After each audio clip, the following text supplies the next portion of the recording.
நம்ம ஸ்ரீகுமரன் தங்க மாளிகை ட்ரிபிள் ஸ்டார் திட்டத்தில் நீங்களும் ஆகலாம் super star. Download the SKTM jewel app today. Namakkal மாவட்டம் புதன்சந்தை பகுதியில் இன்று காலை ஏற்பட்ட லாரி விபத்தில் எண்ணெய் கசிவு ஏற்பட்டது. லாரியிலிருந்து கசிந்த எண்ணெயை அக்கம் பக்கத்தினர் சமையல் எண்ணெய் என நினைத்து குடத்தில் பிடித்து சென்ற நிலையில் அது சமையல் எண்ணெய் இல்லை என்றும் சுத்திகரிக்கப்படாத சோயா எண்ணெய், எனவே அதை பயன்படுத்த வேண்டாம் என நாமக்கல் மாவட்ட காவல்துறை அறிவுறுத்தியுள்ளது. இதுகுறித்தான கூடுதல் விவரங்களோடு இணைகிறார் நமது செய்தியாளர் சதீஷ்குமார். வணக்கம் சதீஷ்குமார், விவரம். வணக்கம். நாமக்கல் தேசிய நெடுஞ்சாலையில் ஆயிலோடு ஏற்றி வந்த லாரி மீது மற்றொரு வாகனம் மோதி ஆயில் கசிவு விபத்து தொடர்பாக நல்லிப்பாளைய காவல் நிலையம் நாமக்கல் மாவட்ட காவல்துறை சார்பாக தற்போது செய்தி வெளியிடப்பட்டது.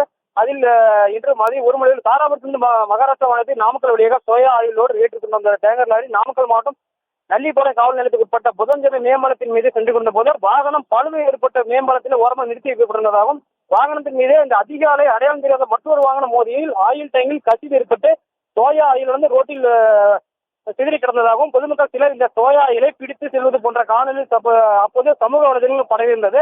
இந்த விபத்தில் கசிவு ஏற்பட்ட சோயா ஆயிலானது சுத்திகரிக்கப்படாதது என்றும் சமையலுக்கு பயன்படாத எண்ணெயாகும் என்பது இந்த சோயா ஆயிலை பொதுமக்கள் யாரும் உணவுப் பொருளாக பயன்படுத்த வேண்டாம் என நாமக்கல் மாவட்ட காவல்துறை சார்பாக தற்போது செய்தி வெளியிடப்பட்டுள்ளது.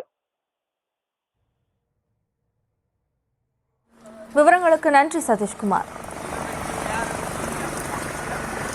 நம்ம ஸ்ரீகுமரன் தங்க மாளிகை ட்ரிபிள் ஸ்டார் திட்டத்தில் நீங்களும் ஆகலாம் super star. Download the SKTM jewel app today.